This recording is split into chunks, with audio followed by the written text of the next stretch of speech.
मी स्नेहल जोशी तुम्हाला कवितेच्या जगात घेऊन जाणार आहे.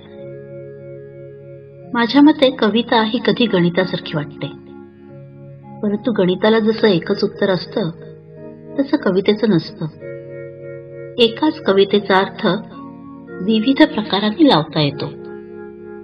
आपापल्या कुवतीनुसार कधी वरवरची तर कधी खोलवरची उत्तरं कवितेत सापडतात, कारण कविता ही तरल असते.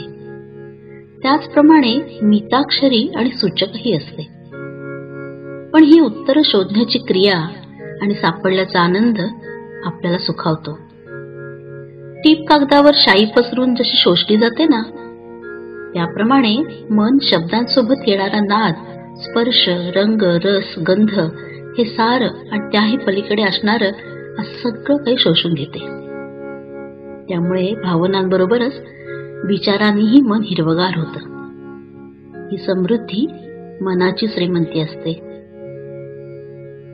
अशा ह्या कवितेच्या जगात आपण सफर करणार आहोत. मी तुम्हाला रोज एक कविता ऐकवणार आहे. पहा बरं, आवडते का? कवितेचं नाव आहे आई. कवी निशिकांत कानेटकर.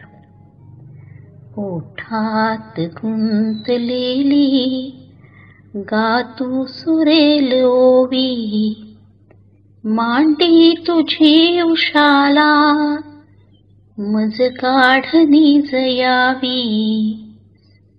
नक्षत्र पसरुनिया तू घाल अंथरुण, देशाल पांघराया चांदण्या कोंतवून.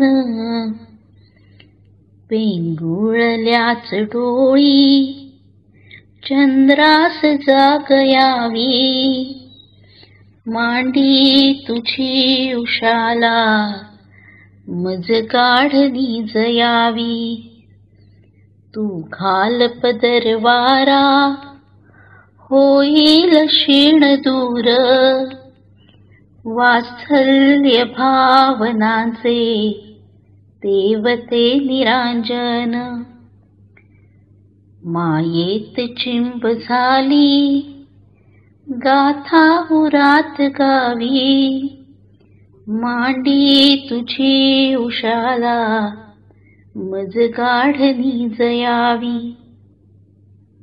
झाल्या चुकीस माझ्या तू आवरून घ्यावे, जाईल तोल माझा तू सावरून घ्यावे. घेता कुशीत सारी चिंता सरून जावी, मांडी तुझी उशाला मज काढणी जयावी. आता कसे मी कोणा सांगू मनातले हे, गेलीस दूर निघुनी मी एकटाच आहे. आशिष सोबतीला अंगाई त्यांची व्हावी, मांडी तुझी उशाला मज काढणी जयावी. ओठात गुंतलेली गातू सुरेल ओवी, मांडी तुझी उशाला मज काढणी जयावी.